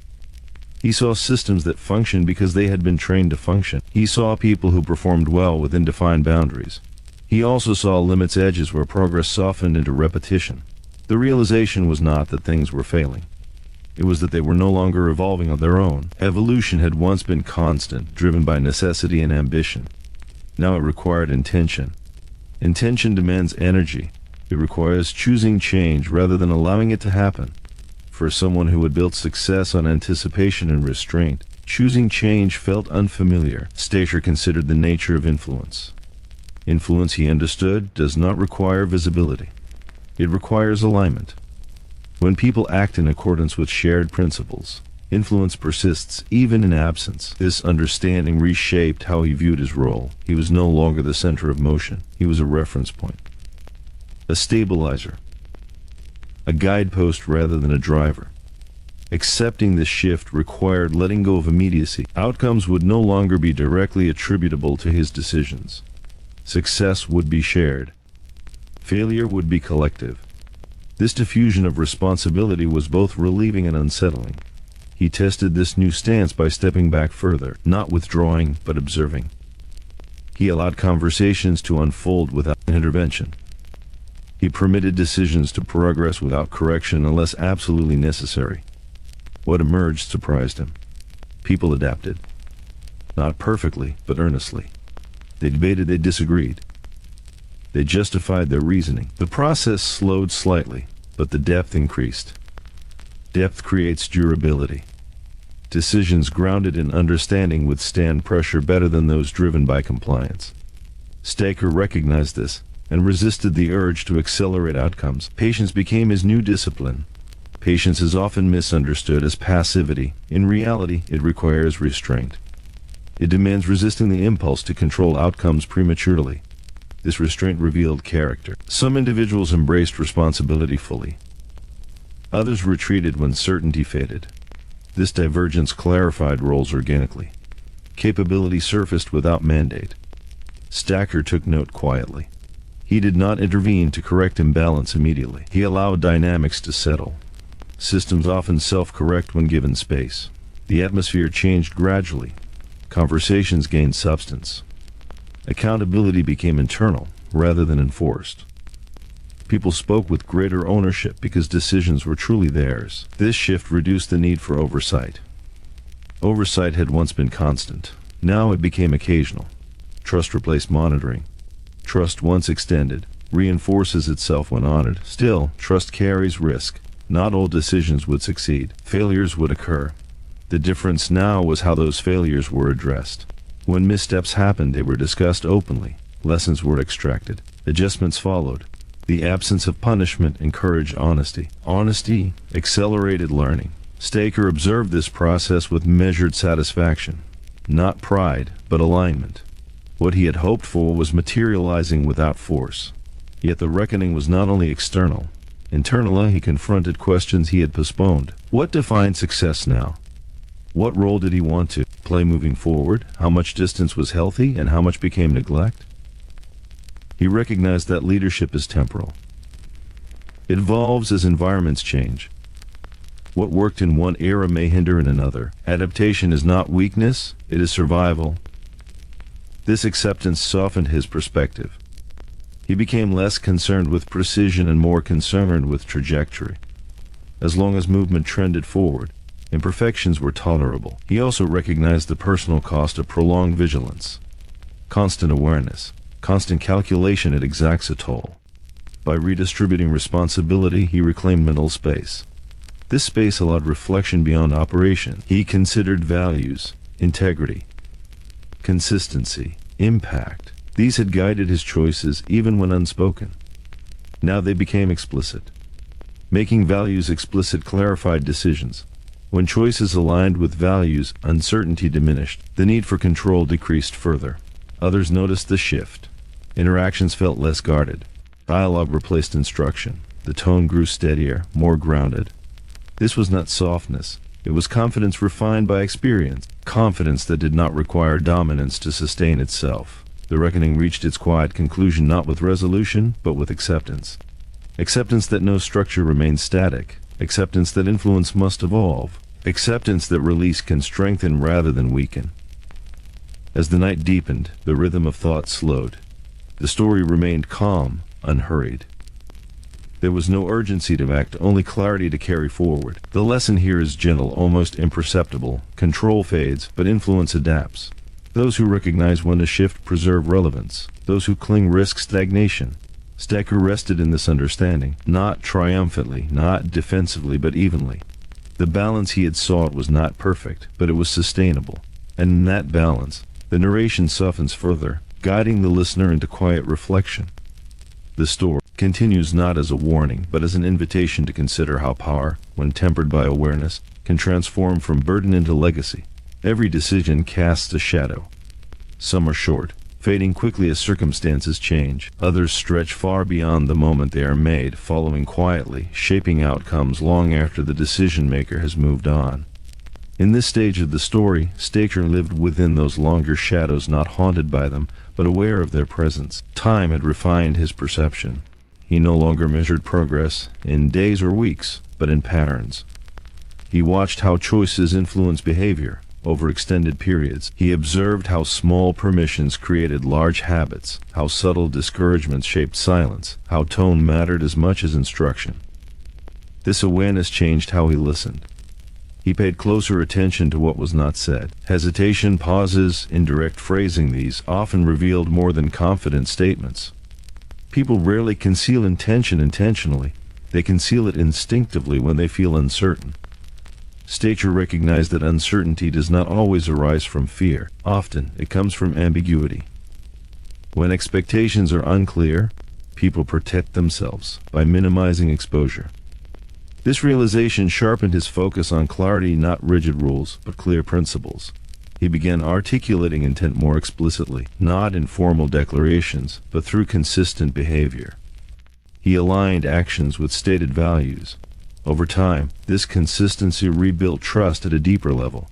Trust grounded in predictability rather than authority. Predictability is powerful. When people can anticipate responses, they act with greater confidence. They take measured risks. They invest effort. They commit.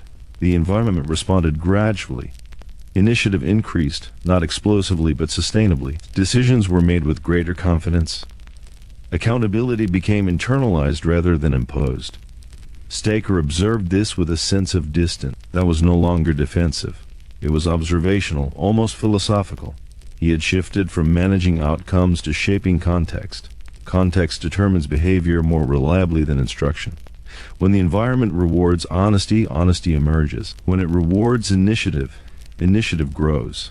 When it tolerates learning through error, resilience develops. He reflected on how long it had taken to understand this fully. Control had once felt like the safest approach. Now he saw that safety derived from alignment, not oversight. This understanding did not absolve past choices, nor did it condemn them. It placed them in sequence. Each phase had served its purpose.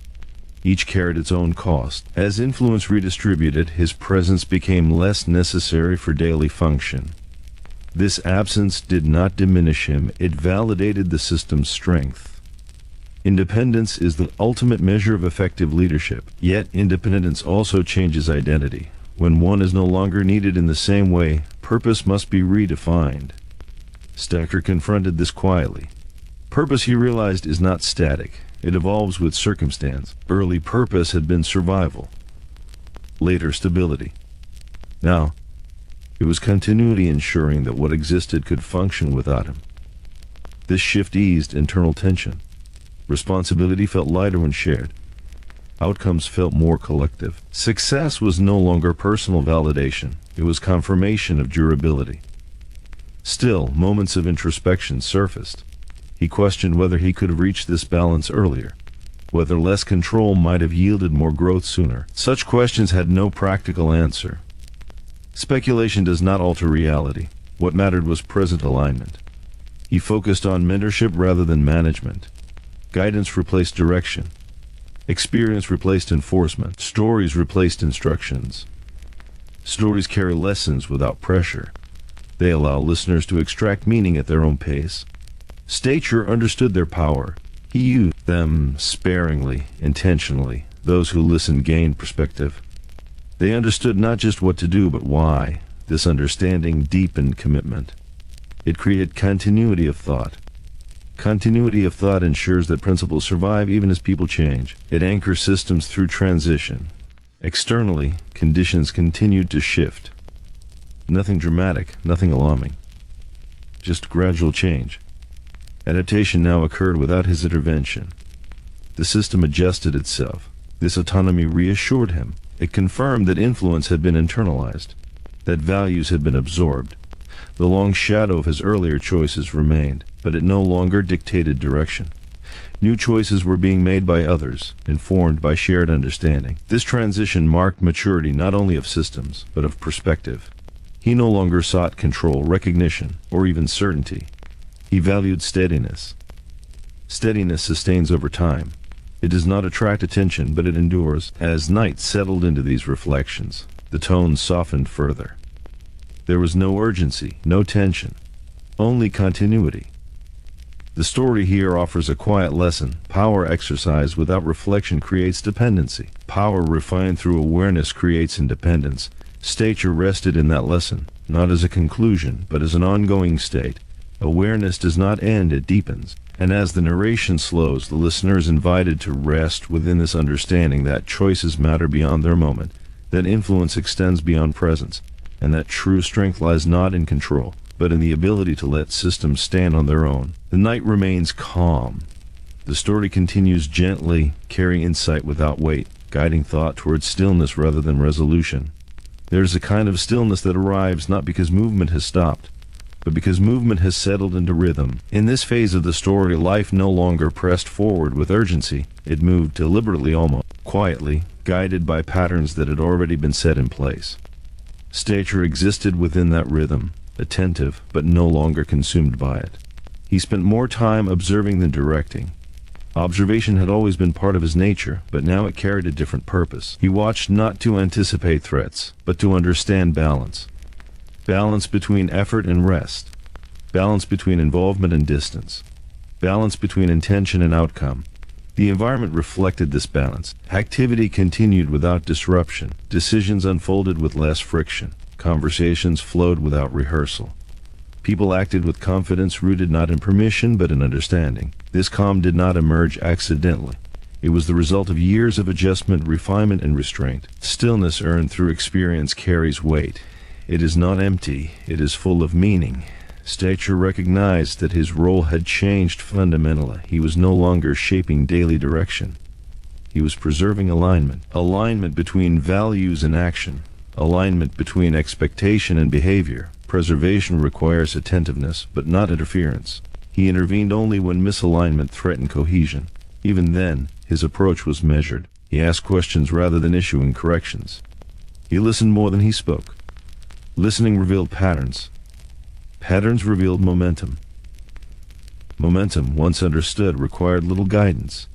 He reflected on how often leaders mistake activity for effectiveness. Motion feels productive, but it often masks inefficiency. Stillness, by contrast, exposes structure. It reveals whether systems can stand without constant reinforcement. What he saw reassured him. The structure held, not perfectly, but resiliently. Minor deviations corrected themselves. Conversations recalibrated direction organically. This resilience allowed him to consider broader perspective. He thought less about immediate outcomes and more about long-term continuity. Continuity is subtle. It depends on shared understanding rather than enforcement. Shared understanding grows slowly. It requires consistency over time. It demands integrity between words and actions. Stacher had come to appreciate this deeply. Integrity simplifies leadership. When actions align with principles, decision-making becomes clearer. Complexity reduces. Doubt diminishes. He noticed that people now anticipated expectations without instruction. This anticipation was not fear-based, it was value-based. They understood not just what was acceptable, but what was appropriate. This understanding freed energy. Energy once spent seeking approval was now invested in improvement. Quality increased quietly. Pride returned naturally. Stacher did not celebrate these changes openly. Celebration shifts focus outward. He preferred internal acknowledgement. Quiet satisfaction. With less demand on his attention, he allowed himself moments of genuine rest. Rest is not an activity, it is restoration. It sharpens perception, it restores patience. During these moments, he reflected on identity. For much of his life, identity had been tied to responsibility, to vigilance, to oversight. Now, identity softened. It became less defined by role and more by perspective. Perspective broadens when urgency fades. He saw events not as isolated incidents, but as expressions of underlying dynamics. This view reduced emotional response. It replaced reaction with understanding. Understanding fosters compassion. Not sentimentality, but realism. He recognized that most missteps were not malicious but contextual. Addressing context prevented recurrence more effectively than addressing behavior alone. This approach deepened trust further. Trust reduced defensiveness. Reduced defensiveness encouraged openness. Openness accelerated learning. The system continued to mature, not through directives, but through dialogue. Dialogue creates ownership. Ownership sustains commitment. As days passed, the absence of crisis felt unfamiliar at first. For someone accustomed to managing tension, calm required adjustment. Yet he learned to appreciate it. Calm allowed focus on refinement rather than repair. He noticed subtle improvements, clearer communication, faster resolution, more thoughtful decisions. None of these were dramatic. Together they signaled health. Health is quiet. It does not demand attention. It simply functions. Stacher understood that this phase would not last indefinitely. Conditions always change. Stillness is temporary. But the capacity to return to stillness after disruption is what defines strength. He ensured that this capacity existed, not through contingency plans alone, but through mindset. A mindset that valued learning over blame, adaptation over rigidity. This mindset now permeated the environment. It did not rely on him to enforce it. It existed independently. This independence marked a transition from leadership to legacy. Legacy is not what is remembered, it is what continues to function. He considered the difference. Reputation fades, structures endure. Influence, when internalized, outlives presence. This realization brought peace. Not satisfaction in the sense of completion, but acceptance. Acceptance that his most meaningful work was no longer visible. Visibility had once been useful. Now it was unnecessary. He allowed others to step forward naturally. He did not resist this shift. He welcomed it. Transition, when unforced, strengthens continuity. As night returned and the pace slowed, the narration softened further. There was no climax here. No turning point, just equilibrium. The lesson carried quietly. True power reveals itself when it no longer needs to be exercised. When systems move with integrity on their own. When influence becomes invisible but effective. Stacher rested within that understanding. calm, alert, unburdened.